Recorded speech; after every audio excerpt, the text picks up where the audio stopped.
hard to believe this car is 23 years old. Of course, anytime I pull a car out of storage and before I hit the road, I'm going to check it over. We're going to give it a good pre-flight inspection here.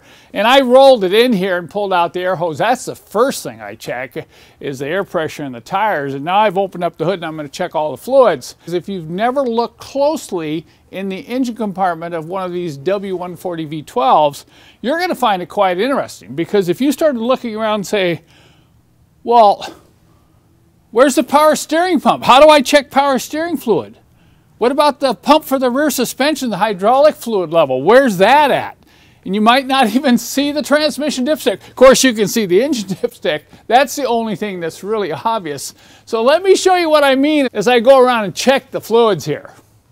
I mentioned earlier the dipstick. Obviously, this is engine oil. I'm going to show this to you. But as I pull the dipstick out, you're going to see a really good example of what I feel is some of the extreme engineering that was done on the W140 chassis. Look at this as I pull the dipstick out.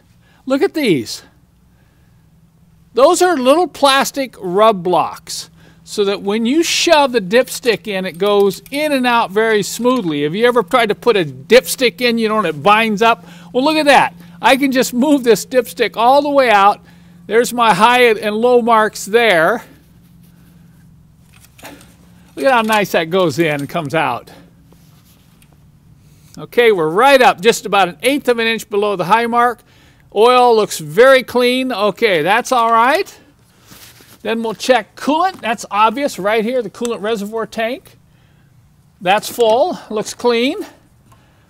Now, where's the transmission dipstick? You know, most of them are backed by the firewall, and you're going to look around here and it's going to drive you crazy, and you may even miss it, but look at that, it's right here. Now here's another good example of some of this engineering I'm talking about, is the latch mechanism for the dipstick cap. You know, a lot of times you got to get your hand down there and kind of pry this red lever up and pull it out on these older models. But look at this. I just take this lever, push it up like that and over, and then I can lift the dipstick out. Now look at the dipstick. It's coil wire. So obviously that's got to go at a weird angle, but the dipstick is even a special design. Now I can't check the dipstick level here. I've got to run the car, get the transmission warm, come back after my road test, and I'll check transmission fluid level with the transmission fluid hot and the engine idling in park. Okay, now power steering. Most of the time you get over here, the power steering pump's located on the front driver's side of the engine. There, I can't see nothing. You know? So you'd probably have to pull out the owner's handbook, because literally I can't see anything that's obvious. But watch this. What do you think that is right there? Hidden under these covers. Look at that. That's the reservoir for the power steering fluid. Let's take a look. Check that level. Okay, look at that. It's right at the minimum. I'll probably go get a little and add a little so it's between minimum and full.